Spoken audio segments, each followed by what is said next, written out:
అందరికీ నమస్కారం అండి. రేషన్ కార్డులకు సంబంధించి యూట్యూబ్లో వివిధ రకాల వీడియోస్, ఫేక్ వీడియోస్ అనేవి స్ప్రెడ్ అవుతున్నాయి. అంటే రేషన్ కార్డు ఆప్షన్ ఇచ్చారు, అప్లై చేసుకోండి అని చెప్పి. చాలామంది సచివాలయాలకు వెళ్తున్నారు, కానీ వాళ్ళేమో మాకు ఎటువంటి ఆప్షన్ ఇవ్వలేదని చెప్తున్నారు, వెనక్కి పంపించేస్తున్నారని చాలామంది బాధపడుతున్నారు. నిజానికి ఆంధ్రప్రదేశ్ గవర్నమెంట్ నుంచి రేషన్ కార్డులకు సంబంధించి ఇప్పటి వరకు ఎటువంటి అఫీషియల్ జీవో అనేది ఇంకా రిలీజ్ అవ్వలేదు.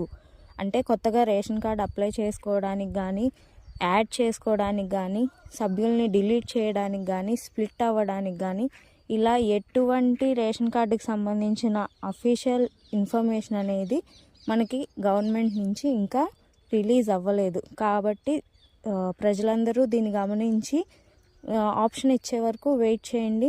అనవసరంగా సచివాలయాలకి రేషన్ కార్డుల గురించి వెళ్ళి మీ టైం వేస్ట్ చేసుకోవద్దు. మరిన్ని వీడియోస్ కోసం సబ్స్క్రైబ్ చేసుకోండి. Thank you.